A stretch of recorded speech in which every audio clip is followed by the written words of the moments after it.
Hey dosto, welcome back to my YouTube channel Paljit Vlog. আশা কৰোঁ আপোনালোক ভালে আছে আৰু বই ভালে আছো।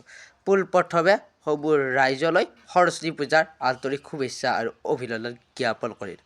অহাকালি হৈছে সৰস্বতী পূজা, আজি হৈছে গণেশ পূজা। সৰস্বতী পূজা আগদিনা গণেশ পূজা বুলি কোৱা হয় আৰু অহাকালি সৰস্বতী পূজা। আজি হৈছে আপোনাৰ বৃহস্পতিবাৰ অৰ্থাৎ মাঘ মাহৰ 8 তাৰিখ শুক্ল চতুৰ্থী আৰু কাইলৈ হৈছে মাঘ মাহৰ 9 তাৰিখ শুক্ৰবাৰ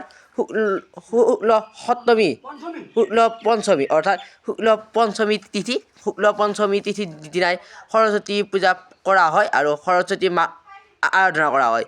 সৰস্বতী দেৱী বিদ্যাৰ দেৱী, বিদ্যা আৰু জ্ঞানৰ দেৱী। সৰস্বতী দেৱীক আমি প্ৰাৰ্থনা কৰিব লাগে যাতে আমাৰ জ্ঞান যাতে আমাৰ বাঢ়ে, তাৰ বাবে সৰস্বতী দেৱী প্ৰাৰ্থনা কৰিব লাগে। লগতে তেখেতক বিদ্যাৰ যাতে আগুৱাই নিয়ে তাৰ বাবে তেওঁৰ ওচৰত প্ৰাৰ্থনা কৰিব লাগে আৰু লগতে তেওঁৰ নামত এগছি বন্তি বা ধূপ জ্বলাই আৰাধনা কৰিব লাগে। আৰু সৰস্বতী পূজাৰ দিনা কৰিবলগীয়া কিছুমান কাম আপোনালোকক মই কওঁ।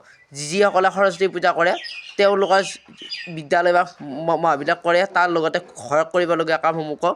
আপোনালোকে সেইদিনা পুৱাই উঠি গা পা ধুই মন্দিৰত আপোনালোকে এগছি চাকি দিবলৈ লাগে আৰু লগতে আপোনালোকৰ নিজৰ পঢ়া টেবুলখন চাফ চিকুণ কৰি ৰাখি তাত এগছি চাকি দিবলৈ লাগে। আৰু লগতে যিসকলে বিদ্যাত আগুৱাই যাবলৈ বিচাৰে তেওঁলোকে সৰস্বতী দেৱীৰ ওচৰত এটি বিদ্যাৰ কলম আগবঢ়াবলৈ লাগে যাতে বিদ্যাত অধিক শক্তিশালী হ'বলৈ পাৰে।